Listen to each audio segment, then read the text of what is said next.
Grosse ambiance dans le 92 pour accueillir le rival du 93. On appelle ce match le derby de la 86. Tout à fait. Cette fois-ci, le snap est réussi.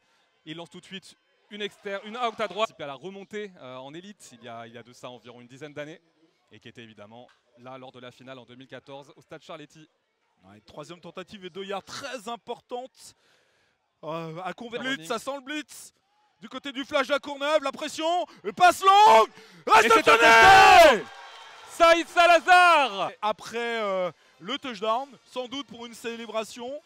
Donc ce sera sans doute appelé. 39 yards, donc un bon retour. Hein. C'est quand même commencé à peu près sur leur propre 40 yards, c'est pas mal. Et là on va voir en action le jeune Léo Cremades qui va entamer sa première saison en tant que... Deux receveurs de chaque côté. Léo Cremades qui lance directement sur une Portes out à droite. Et c'est catché pour un coup de pression mise de la part des Molosses. La O-line du flash qui est réputée pour être très solide. Hein. Ouais, receveur à droite, un à gauche. Et ça allez, va ça être court. une course. Non, le quarterback qui garde le ballon. Je pense que c'est le 22 qui réceptionne la balle. Alors on va revoir ça au ralenti.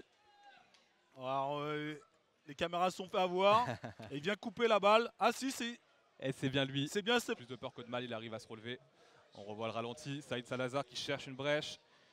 Et voilà, vous voyez, il voit tout de suite 2-3 joueurs du Fuidi ce soir. Ouais, très belle course à l'extérieur. Les blocs ont été bien posés. Il a accéléré quand il a vu l'espace s'ouvrir. On le voit ici. Vous voyez le left tackle qui a bien ouvert. Il a pu passer derrière son dos, Steve Happy. Le left tackle qui n'est autre qu'Arnaud Coinon.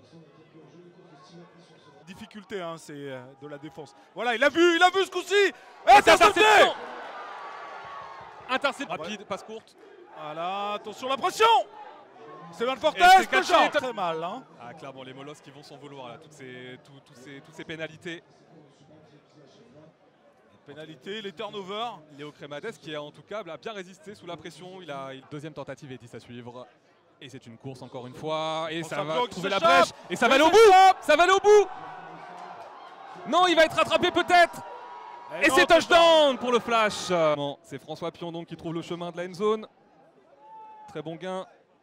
Ah, c'est clairement le travail de la ligne offensive aussi hein, qui a fait la différence là-dessus. Il a eu un boulevard magnifique.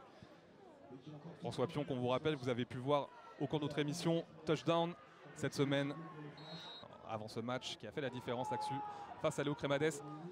Ah, belle passe. Et c'est très bien joué. Belle passe de Léo pour une... Il était complètement seul. Très bien joué. On le voit, François Brémond, le receveur sûr de cette équipe. C'est un receveur de possession. Et effectivement, à chaque fois qu'on a besoin... Snap juste derrière le centre. Allez, play action, la pression. La pression, il s'échappe. Il s'échappe, pas de sac. Il va y aller. Et il va au bout.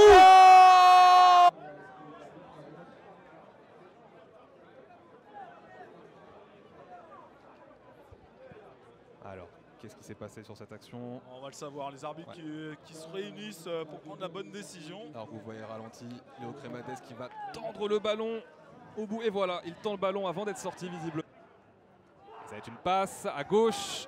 Et oui, c'est sur une corner. Bien joué. Très bien joué Hugo Mélis qui saisit du ballon et qui... Voilà, belle corner bien exécutée. On va revoir sur le ralenti. Voilà, vous voyez la passe parfaite. Voilà, la balle qui... Pas forcément une spirale parfaite pour le coup. Mais le joueur qui était scellé, bien joué. De chaque côté, pistole. Et c'est une passe. Allez, une passe on à va droite. chercher. Et touchdown. Il y aura vraiment beaucoup de motifs de satisfaction pour les Molosses ce soir. Voilà, on revoit ce touchdown, il s'écarte, parfait, belle réception. On assure le catch.